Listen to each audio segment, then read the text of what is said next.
O século XIII. Muita gente pensa nele como a idade de ouro da teologia, sabe? Uma época de um avanço intelectual gigantesco. Mas, e se essa mesma era, tão celebrada, fosse também o pico de uma misoginia profunda, de um desprezo pelas mulheres? A fonte que a gente vai analisar hoje joga uma luz bem diferente sobre essa história, desafiando essa visão tradicional e revelando um lado bem mais sombrio. Vamos mergulhar nisso. Então, a pergunta que essa análise nos força a fazer é exatamente esta. O século XIII foi mesmo uma era de iluminação, de avanço, ou foi, na verdade, o auge de uma difamação sistemática? As respostas que a gente encontra nos próprios textos da época são, para dizer o mínimo, surpreendentes. Olha, existe uma ideia bem comum de que quando a Europa redescobriu os textos de Aristóteles, isso trouxe uma visão mais natural, até mais positiva do prazer. Faz sentido, né? Só que não. A nossa fonte argumenta justamente o contrário. Essa incorporação do pensamento de Aristóteles acabou sendo, no fim das contas, bem destrutiva. O estrago foi maior que o benefício. Ok. Então, que estragos são esses? A análise aponta para 3 consequências bem negativas que nasceram dessa mistura de teologia com a biologia aristotélica. Basicamente, foi um efeito dominó terrível. Primeiro, aumentou o desprezo pelas mulheres, que agora tinham uma suposta justificativa biológica. Isso, por sua vez, levou a uma hostilidade ainda maior contra a sexualidade no geral. E o golpe final foi enquadrar o ato sexual, justamente por ser natural e compartilhado com os animais, como algo inerentemente bestial. E essa citação aqui ilustra o ponto perfeitamente.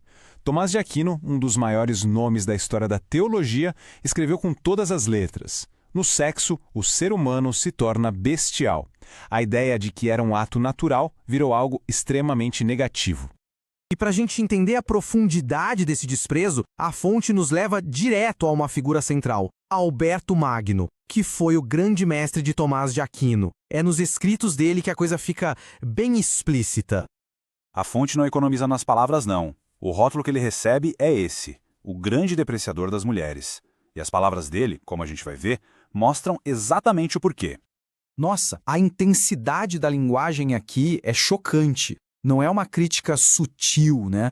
É uma demonização clara, direta, comparando a mulher a uma cobra venenosa e um demônio com chifres.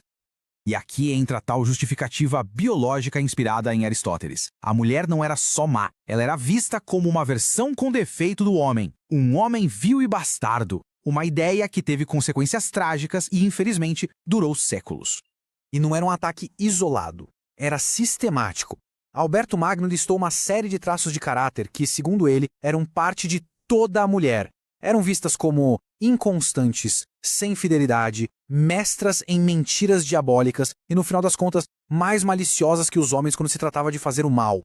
Bom, a pergunta que fica é: por quê? De onde vem tanto ódio? A fonte levanta uma hipótese bem forte. Ela sugere que o próprio celibato clerical pode ter tido um efeito corrosivo, um efeito de corromper e desumanizar, levando a visões tão extremas assim. E claro, esse desprezo todo pela figura feminina estava totalmente conectado a uma desconfiança gigantesca do prazer. Ao contrário daquele mito de uma maior abertura, esses teólogos na verdade botaram ainda mais lenha na fogueira da repressão sexual. Eles criaram um labirinto de regras, mesmo dentro do casamento. A regra central era bem clara e bem rígida. O prazer por si só não era bom. Ele era só uma ferramenta da natureza para garantir que a espécie continuasse. Buscar o prazer pelo prazer, isso não era só errado, era um pecado mortal. E a lógica moral que eles criaram em cima disso era, bem, peculiar. A intenção era tudo. O marido ou a esposa que começasse o ato só por prazer estava cometendo um pecado. Mas o outro, que aceitava, mas só por um senso de dever, de obrigação, esse estava agindo de forma virtuosa. Uma dinâmica moral bem confusa, para dizer o mínimo. E se ainda resta alguma dúvida de como Alberto Magno viu o prazer, a fonte traz uma lista de adjetivos que ele usava.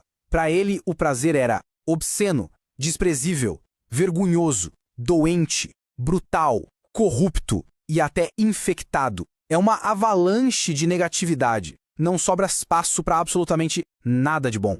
Para reforçar os argumentos dele, Alberto chegava a usar umas provas científicas, bem bizarras. O que será que esse número, 66, tem a ver com isso?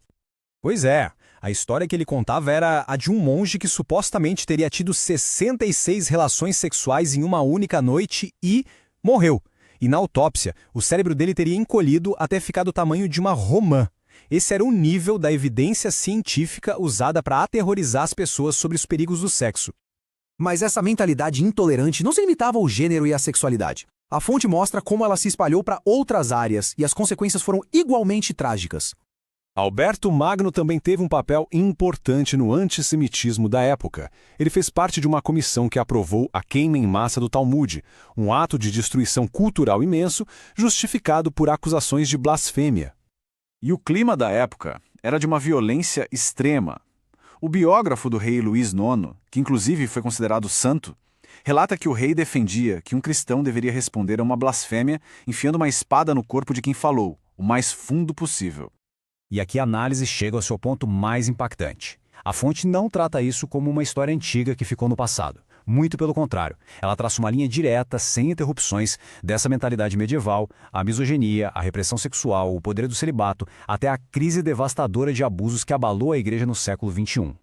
E a reflexão final que fica é essa, né? Como é que ideias, medos e preconceitos que foram formulados há 800 anos não morrem?